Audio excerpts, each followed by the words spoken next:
So in the last lecture we were discussing Bohr's model. तो हम लोग Bohr's model discuss कर रहे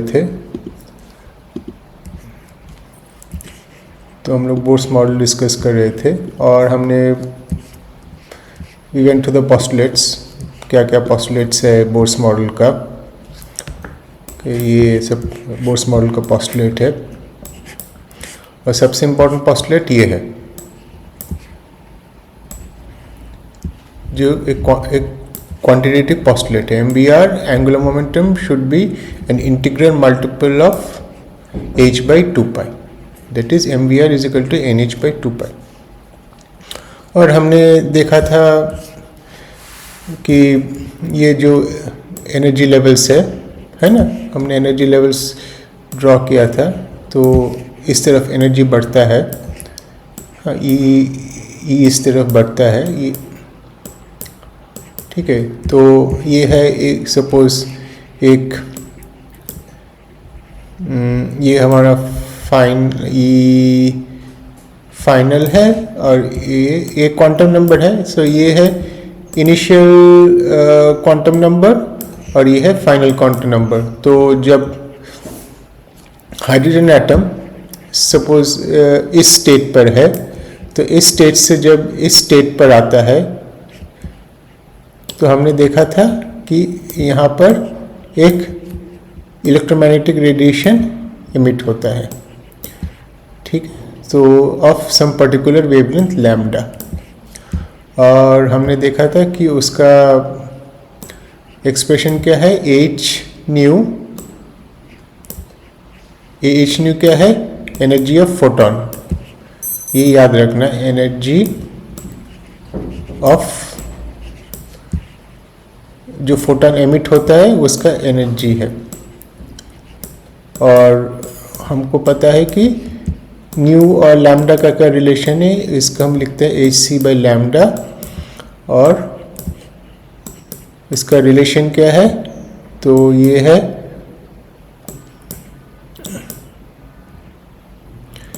ई एन आई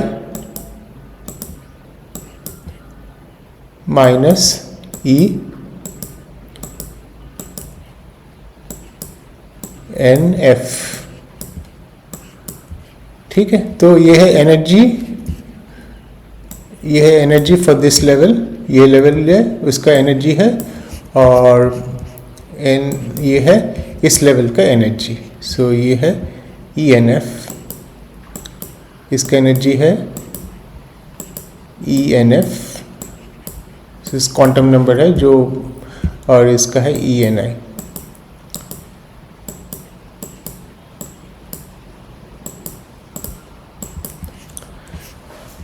ठीक है. तो यहाँ से you can find out lambda. तो क्लियरली यहाँ से हम लोग लैम्डा निकाल सकते हैं. So lambda is equal to हमारा E N I minus E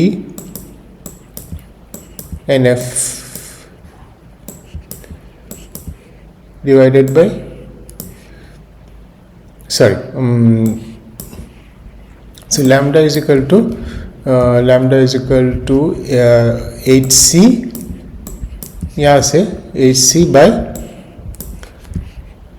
e n I minus e n f, e n I minus e n f. Okay, ये है हमारा जो वेवलेंथ एमिट होता है. और अगर ये है एमिशन और ये है एब्जॉर्प्शन, सो ये अब यहाँ पर इस स्टेट से, सो ये हमारा है अब इनिशियल स्टेट का quantum number and this is the quantum number of the final state. तो यहाँ से यदि इस स्टेट्स में हाइड्रोजन एटम है और इस स्टेट से इस स्टेट में जाता है, तो सॉरी, ठीक है, सॉरी. तो तो वहाँ पर क्या होता है, एनर्जी एब्जॉर्ब्ड होता है, ठीक है, एनर्जी एब्जॉर्ब्ड होता है, ओके। तो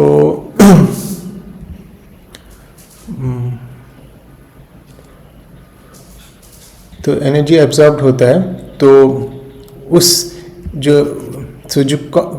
एनर्जी एब्जॉर्ब्ड होता है उसका फ्रीक्वेंसी, एक पर्टिकुलर वेवलेंथ का एनर्जी एब्जॉर्ब्ड होता है, तो फिर इसी की तरह जो photon, so what is absorbed is a photon, so electromagnetic radiation absorbed होता है, so h nu is equal to h c by lambda, so this is the energy that is absorbed, ये फोटॉन है, so this is absorbed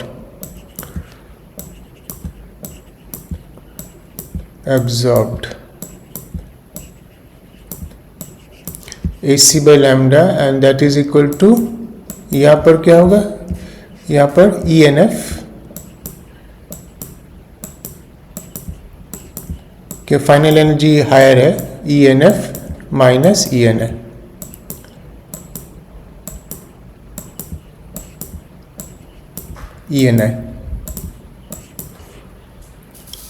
तो same as usual, so जो wavelength absorbed होता है वो है lambda is equal to, same kind of expression, lambda is equal to 8c by E NF minus ENI, ENI,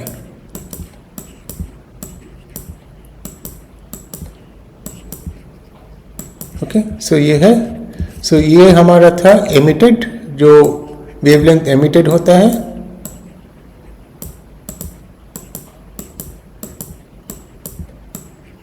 और ये है जो वेवलेंथ एब्जॉर्ब्ड होता है,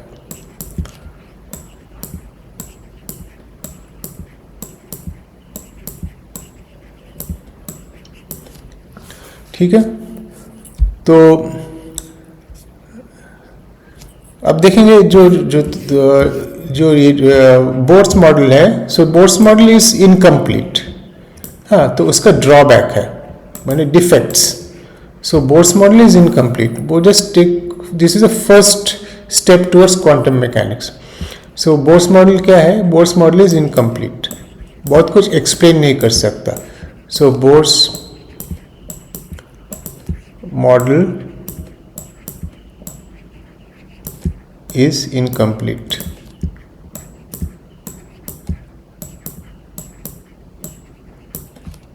बोर्स मॉडल इज इनकम्प्लीट। उसका क्या क्या डिफेक्ट है, दो डिफेक्ट मेनली जो है, यह एक है एक्चुअली इट डज नॉट, ये प्राइमरी डिफेक्ट है, it does not obey quantum mechanical principles, जो हम देखेंगे जब हम क्वांटम मैकेनिक्स करेंगे इसी कोर्स में, तो we will see that it does not obey quantum mechanical principles. So what is that, we will see later. और एक चीज है जो हाइड्रोजन लाइक एटम्स है, the theory partly explains the spectrum of hydrogen like atom, ये इसका positive point है Bohr's model का, but it cannot explain many things, like it cannot affect Stark effect. Stark effect क्या है, splitting of spectral lines in the presence of electric field, or Zeeman effect, which is splitting of spectral lines in the presence of magnetic field. तो इसका मतलब क्या है, तो मतलब ये है, तो हमने देखा था कि ये जो हमने स्पेक्ट्रम देखा था पहले, ये हाइड्रोजन एटम, देखिए ये जो स्पेक्ट्रम हमने देखा था, सो यहाँ पर देखते हैं only some particular wavelengths are visible in the spectrum, ये वेवलेंथ, ये वेवलेंथ, ये वेवलेंथ, ये वेवलेंथ, ठीक है। तो जब हम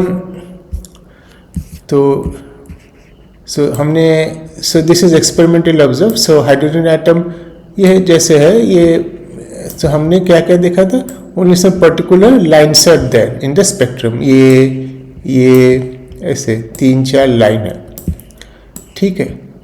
नाउ ये है without electric field. Hydrogen atom में कोई हमने इलेक्ट्रिक फील्ड पास नहीं किया. सो this is without electric field. So this is without electric field. This is without electric field.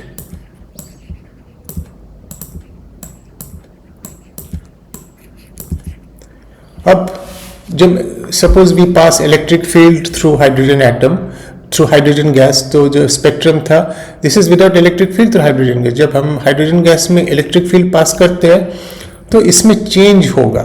सो ये इट चेंजेस. तो हो सकता है ये होगा like I will give an example. ये जो लाइन है सपोज ये जो लाइन है, ये लाइन यहाँ पर क्या हो जाएगा, ये line maybe it can be divided into say two lines. So ये लाइन की जगह हम देखेंगे यहाँ पर 2 लाइन है, ठीक है. सपोज इस लाइन की जगह सो इस लाइन की जगह सिमिलरली इस लाइन की जगह हम देखेंगे क्या यहाँ पर 2 लाइन है. ऐसा हो सकता है. जब क्या होगा, this is in presence of electric field. In presence of when hydrogen gas is put in an electric field, so this is in presence of electric field. This is in presence of electric field. ठीक है, this is in presence of electric field. तो क्या होता है, इसको हम कहते हैं splitting. So one line may become 2 lines. देखो, और this line will become, so ये है splitting, जिसको हम कहते हैं splitting of spectral lines. तो ये हो सकता है. But जैसे कहा ना, Bohr's model cannot explain this kind of splitting in the presence of electric field or magnetic field. ये हो splitting of spectral lines. इसको कहते हैं हम splitting of spectral lines. Splitting of spectral lines.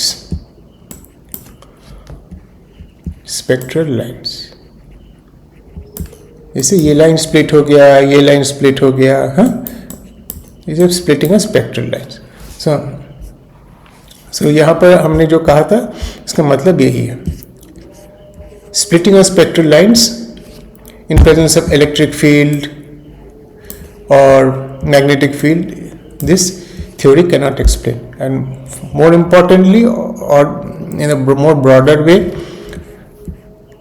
ये इसका प्रॉब्लम है कि ये क्वांटम मैकेनिकल प्रिंसिपल को एग्जैक्टली फॉलो नहीं करता है. ये इनका डिफेक्ट है. तो हम देखेंगे क्वांटम मैकेनिक्स क्या है. तो अब हमारा ये है कि what is the energy of hydrogen atom in energy level n. इसका एक्सप्रेशन क्या है, जी हमने जो यहाँ पर लिखा है, जो हमने लिखा है, बार बार लिखता हूँ ना, what is this ENI ENF, इसका what is the expression, वो दिखने में कैसे है, मैंने what is the theoretical expression for the energy in a quantum level defined by En. means हमको जानना है कि ये what is the formula, what is the expression for En, उसका क्या है, ये हमको जानना है. ठीक है, तो ये हम डिटेल्स में हम लोग नहीं डिड्यूस करेंगे, बट ये जानना है कि En is total energy of the hydrogen atom. The total energy of the hydrogen atom, उसका क्या होता है. Total energy of the hydrogen atom means actually hydrogen atom में क्या होता है हम देखते हैं. तो हाइड्रोजन एटम में हम ये करते हैं तो सर्कल ड्रॉ करते हैं। तो हाइड्रोजन एटम में जो होता है वो है हमारे से ये एक हमारा ऑर्बिट है, ठीक है, सॉरी, सो ये हमारा ऑर्बिट है। So this is an orbit. So यहाँ पर हमारा न्यूक्लियस है। हाइड्रोजन एटम दिखने के यहाँ पर न्यूक्लियस है। न्यूक्लियस में क्या होता है? सो न्यूक्लियस कंटेन्स, हाइड्रोजन एटम में कहते हैं न्यूक्लियस हैज 1 प्रोटॉन, ठीक है, न्यूक्लियस हैज 1 प्रोटॉन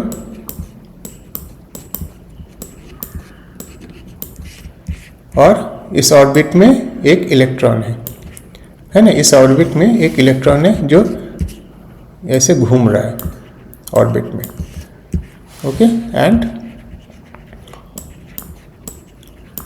1 इलेक्ट्रॉन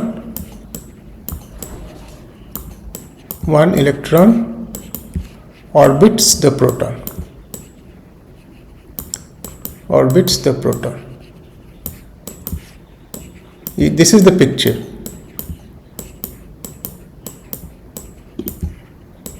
ठीक है, तो हम बोल रहे हैं कि जो energy of the hydrogen atom है, the energy of the atom is actually the total energy of the electron.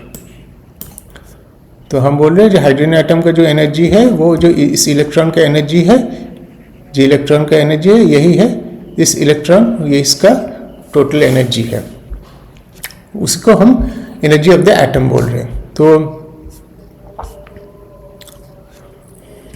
Total energy of the electron क्या होता है? Kinetic energy plus potential energy, ठीक है, काइनेटिक एनर्जी होता है। सो जो यहाँ पर जा रहा है इस इलेक्ट्रॉन का एक काइनेटिक एनर्जी है और एक काइनेटिक एनर्जी क्या है यहीं पर देखते हैं। सो काइनेटिक एनर्जी क्या होता है? Half mv², half mv²। और potential energy due to the electric field. ये तो तुम्हारा जो न्यूक्लियस है इसमें तो एक प्रोटॉन है, प्रोटॉन की वजह से एक इलेक्ट्रिक फील्ड हो रहा है, प्रोटॉन इज चार्ज, तो उसी की वजह से एक पोटेंशियल एनर्जी होता है। तो उसको हम लिखते हैं इसी तरह, ये पोटेंशियल एनर्जी है -1/4π ε0, ठीक है, E²/r। यहाँ पर E क्या है? E है चार्ज ऑन द इलेक्ट्रॉन और प्रोटॉन, दोनों का सेम है ना, चार्ज ऑन द इलेक्ट्रॉन और प्रोटॉन, दोनों का सेम चार्ज होता है, एक का नेगेटिव होता है एक का पॉजिटिव होता है। अब प्रोटॉन,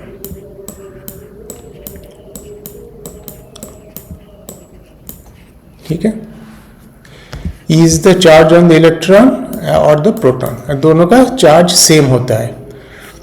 तो यहां पर हमने जो ई लिखा है तो E is only, we will consider it to be only positive. हाँ, तो ऐसे करके ये जो ई लिखा है हमने, ये ई पॉजिटिव है, ठीक है, तो इसका एक्सप्रेशन है ये। तो इन दोनों का सम होता है टोटल एनर्जी।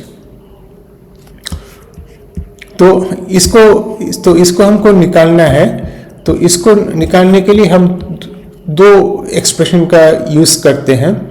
एक है, ये है बोर्स पॉस्टुलेट से आता है ना, mvr = nh/2π, ये बोर्स पॉस्टुलेट से आता है, बोर्स पॉस्टुलेट से आता है ना, ये बोर्स पॉस्टुलेट से आता है।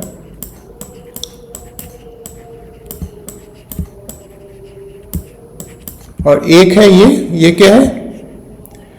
This is the,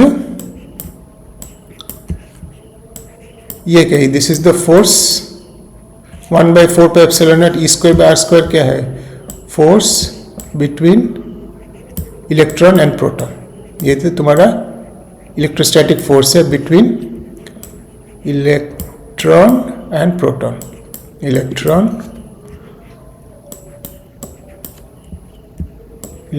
and proton.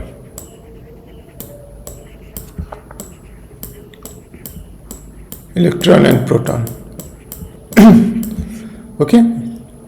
सो ये है फोर्स, और ये क्या है, इसको हम कहते हैं सेंट्रीपिटल फोर्स। ये है सर्कुलर मोशन का, तुमने पढ़ा होगा +2 में, ये है सेंट्रीपिटल फोर्स दोनों। सो सेंट्रीपिटल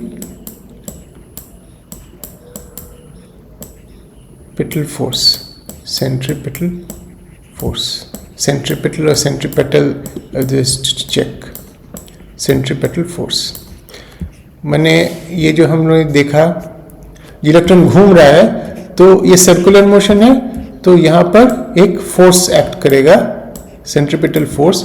और वो सेंट्रीपिटल फोर्स क्या है, ये the force between electron and proton. The colour change करते हैं, तो सेंट्रीपिटल फोर्स जो है, this is the force between electron and proton, जिसका एक्सप्रेशन है ये 1/4πε0 E²/r²। और इन जनरल सेंट्रीपिटल फोर्स का एक्सप्रेशन है mv²/r। सो इन दोनों को मिलाकर हम इसको सॉल्व कर सकते हैं, वो हम सॉल्व नहीं करेंगे, this is not required. Kinetic energy plus potential energy, ठीक है। ये सॉल्व करने के बाद हमको जो मिलेगा वो है ये एनर्जी जो है is a function of n, quantum number, ये है हमारा expression. It is -a/n², where a is a constant, इसका a का वैल्यू ये है प्लैंक्स कांस्टेंट, h क्या है, प्लैंक्स कांस्टेंट, c है वेलोसिटी ऑफ लाइट, और r क्या है, r is called the Rydberg constant, Rydberg constant. तो ए हमारा है 8cr, और राइटबर्ग कांस्टेंट का वैल्यू यहाँ पर दिया गया है in terms of metre inverse, ये है राइटबर्ग कांस्टेंट का वैल्यू। तो ये है हमारा, तो हमने क्या देखा, तो एनर्जी, तो हमने बोला था कि एनर्जी का वैल्यू क्या है, तो एनर्जी का वैल्यू क्या है हमने देखा, चेंज बैक टू ओवरराइड। सो यहाँ पर हमने क्या देखा, energy is equal two is a function of quantum number, और वो है -a/r²n², ठीक है। जहाँ पर a का वैल्यू है h planks constant, c velocity of light, r is the Rydberg constant. और हमने क्या देखा, En इज नेगेटिव, ठीक है, ये नेगेटिव है, En इज नेगेटिव, ठीक है। तो यहां से हम इजीली देख सकते हैं, तो जब n इज इक्वल टू 1 में क्या होगा energy, n is equal to 1 में एनर्जी होगा E1, इसका वैल्यू होगा a, ठीक है। n इज इक्वल टू 1 यहाँ पुट करेंगे, एनर्जी जब 2 होगा, n इज इक्वल टू 2 पे वैल्यू क्या होगा, a/2², और 3 जब होगा, n इज इक्वल टू 3, तो ऐसे it's very simple, sorry minus a होगा, -a/2², ये है -a/3²। ऐसे करके we can write down all the energies. So हमारा ये एक्सप्रेशन मिल गया, यही था हमारा इंपॉर्टेंट एक्सप्रेशन।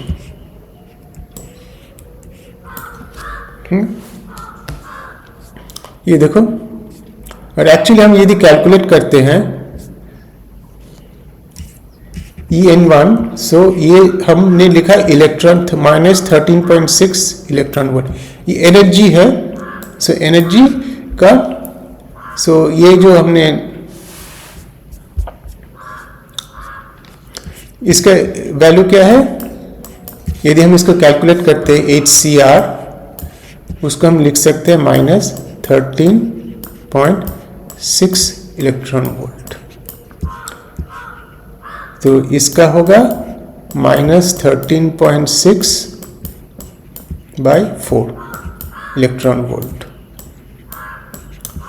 और इसका होगा -13.6 by 9 इलेक्ट्रॉन वोल्ट। तो इलेक्ट्रॉन वोल्ट क्या है? Electron volt is a unit of energy. जैसे जूल होता है ना, जूल, अर्ग, unit of energy is the unit of energy. ठीक है, लाइक जूल होता है ना, जे, जूल, तुमने पढ़ा होगा, जूल होता है, जूल या erg, those are all units of energy. उसी प्रकार ये इलेक्ट्रॉन वोल्ट भी एक यूनिट ऑफ एनर्जी है, उसको उसमें कन्वर्ट करके लिखा है क्योंकि दिखने में अच्छा लगता है। एंड कन्वर्शन क्या है? 1 electron volt is equal to कितना है? 1.6 इंटू 10⁻⁻19 जूल। इतना कम है, 1.6 इंटू 10⁻⁻19 जूल, ये है 1 इलेक्ट्रॉन वोल्ट। ठीक है, इसलिए हमने इसको इलेक्ट्रॉन वोल्ट में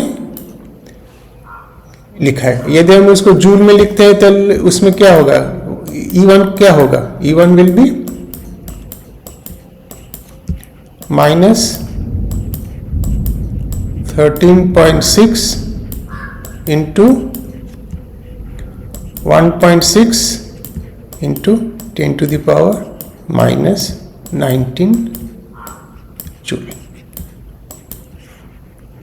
ऐसे भी हम लिख सकते हैं, बट ऐसे हम नहीं लिखेंगे। Instead of that will write like this. ये दिखने में छोटा है, इसलिए हम इसको will write it in terms of electron volt. ठीक है, तो अब यहां से हमारा कैलकुलेशन इजी हो गया। अब वी नो दिस। ठीक है, तो सबसे इंपॉर्टेंट चीज जो हम करेंगे, तो हमने जो हमने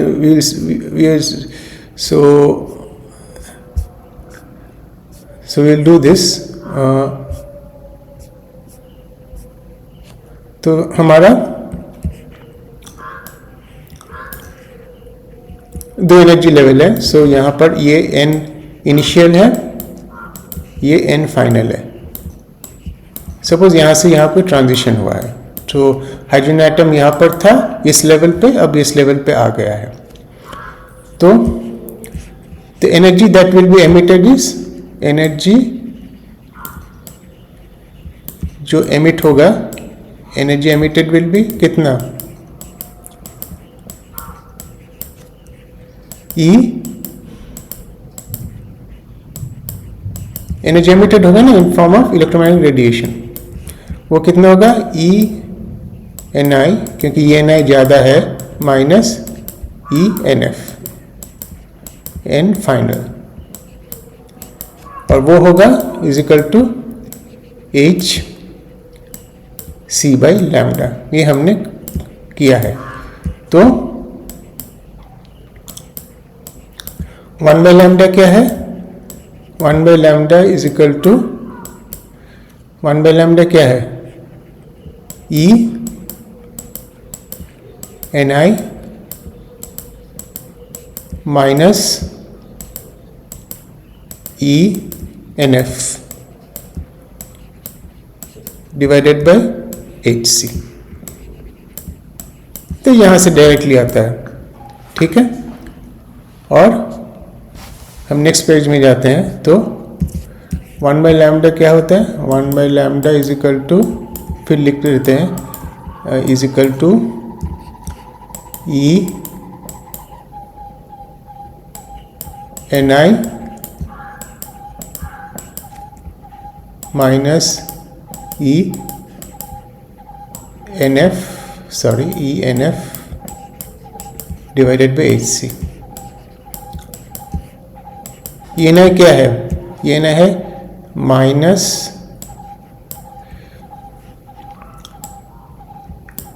HCR divided by N square I, है ना? ये तो है हमारा ENI माइनस, और ये है ENF, वो क्या है? Minus HCR divided by N square F divided by HC, ठीक है? And that is equal to क्या है? ये देखो, ये HC यहाँ से कैंसिल हो जाता है, तो हमारे पास क्या रहता है? हमारे पास रहता है R can be taken out as a factor, और उसके बाद रहता है 1/n square F minus 1/n square I, 1/n square I. यही है हमारा एक्सप्रेशन. ये हमारा 1 by lambda. So the wavelength that is emitted during this transition can be given by 1 by lambda is equal to this. तो यहीं पर हमने ये लिखा है, ये देखो यहाँ पर, हाँ, तो यहाँ पर हमने यही लिखा है, यही ये वाला देखो, ये सेम थिंग है. तो ये हमने यहाँ पर 1 by lambda is equal to R into 1 by n square F minus n square I, where NF is the initial final state and NI is the initial state. तो ये हमारा, ये हमारा है important expression, जिससे हम लैम्डा को, we can find out lambda, ठीक है? तो और एक है आयोनाइजेशन एनर्जी. आयोनाइजेशन एनर्जी क्या है? और एक चीज़ है, हम लोग ये करते हैं, जो n इज इक्वल टू 1, जो हमारा उसके जो कॉरस्पॉन्डिंग जो हमारा एनर्जी है E1,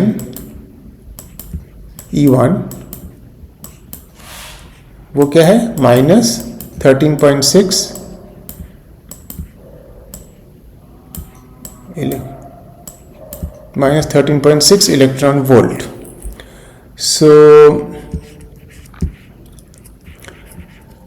इसको हम कहते हैं, ये है, this is the lowest energy. This is the lowest energy of hydrogen atom. इससे कम नहीं हो सकता. n इज इक्वल टू 1 है lowest energy. This is the lowest energy of hydrogen atom. Is the lowest energy of hydrogen atom. इससे कम atom का energy नहीं हो सकता. इसको हम ऑल्सो कहते हैं ground state. This is also called the ground state of the hydrogen atom. इसको ऑल्सो हम कहते हैं ग्राउंड स्टेट, माने ये लोएस्ट एनर्जी स्टेट है.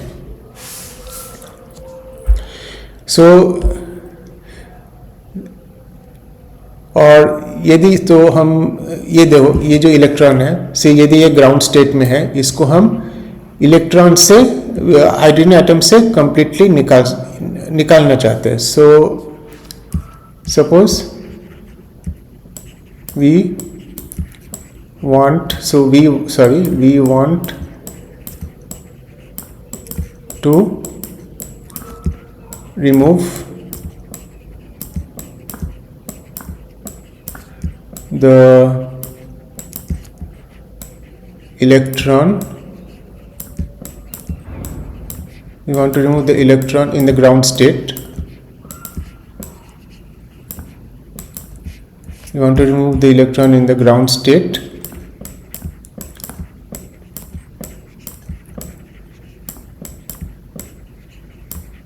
We we want to remove the electron in the ground state outside the atom, मैंने उसको हम इलेक्ट्रॉन को एटम के बाहर निकालना चाहते हैं.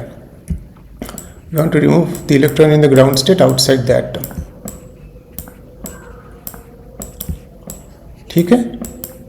यदि हम उसको आउटसाइड द एटम करते हैं तो मैंने जो इलेक्ट्रॉन है, ये इलेक्ट्रॉन को, इस इलेक्ट्रॉन को हम पूरा एटम के बाहर ले जा लेना चाहते हैं, वो एटम में रहेगा ही नहीं.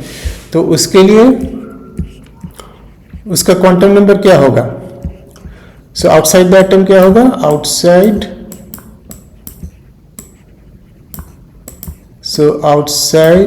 The atom, outside the atom क्या होगा?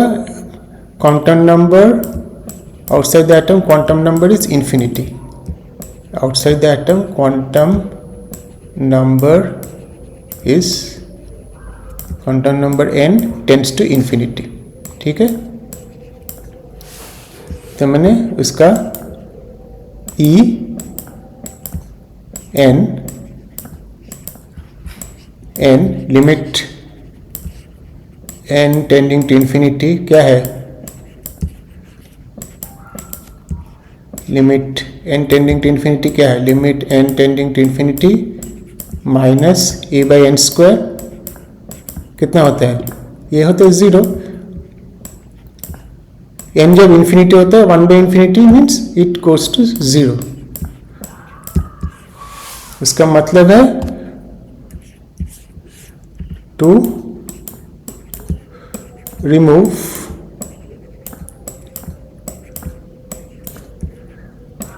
the electron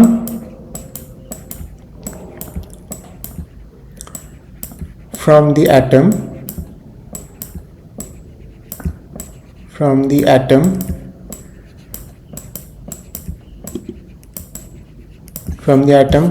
कितना? 0. ये है, तो ये है हमारा फाइनल स्टेट. ये जो 0 लिखा है वही 0 माइनस ऑफ -13.6. ठीक है. ये ग्राउंड स्टेट का एनर्जी है, ये ग्राउंड स्टेट का एनर्जी है. This is the energy of the ground state और this is the final energy जो एटम के बाहर है, final energy. And that is equal to कितना? 13.6 electron volt. 13.6 electron volt. So to remove the electron from the atom, 13.6 electron volt of energy has to be supplied to the atom. Has to be supplied to the atom. नहीं तो नहीं होगा. ये electron को हम निकाल नहीं सकते. Has to be supplied to the atom.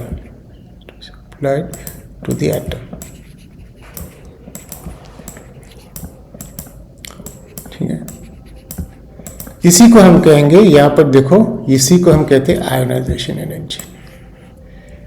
ये है ionization energy, the energy that is required to remove the electron from the ground state to outside the atom. यही है आयोनाइजेशन एनर्जी. ओके. सो अब हम तो ये इम्पॉर्टेंट है. तो हमने देखा, तो यहाँ पर हमारा स्पेक्ट्रम ऑफ हाइड्रोजन एटम जो है वो it can be divided into various series. Spectrum of hydrogen atom can be divided into various series.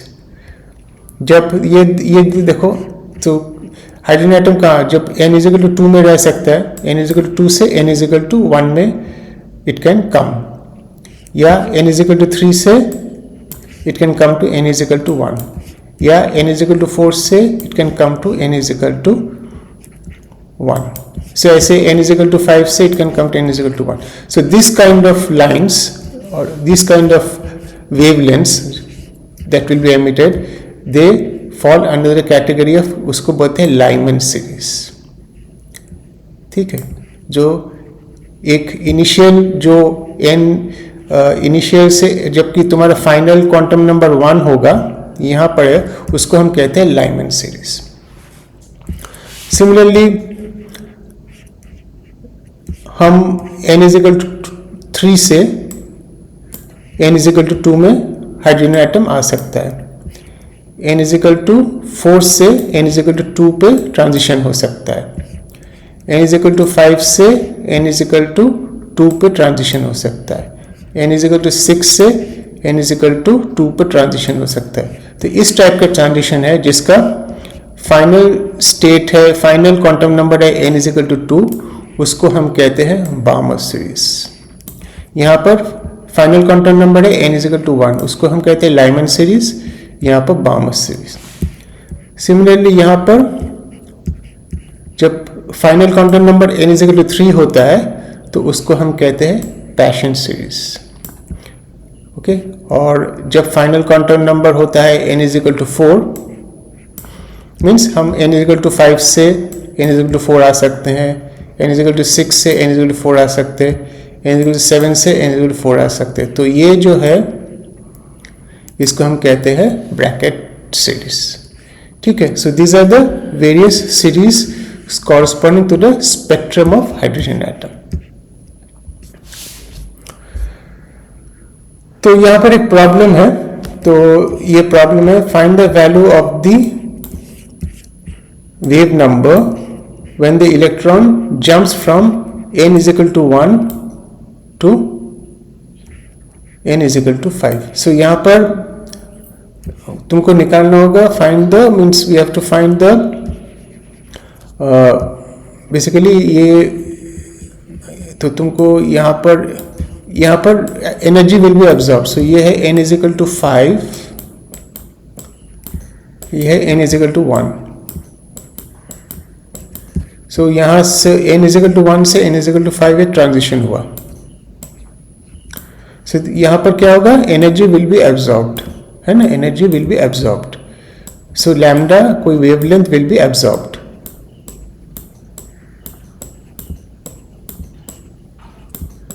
Okay, so तुमको यहाँ पर you have to find the wavelength. So lambda क्या होगा तुमको निकालना है, और लैम्डा निकालने के बाद तुमको निकालना होगा what is the wave number. Wave number का रिलेशन दिया हुआ है तुम्हारा, ये है, ठीक है, ये है तुम्हारा वेव नंबर। तो आज यहीं पर ख़त्म करते हैं। Thank you.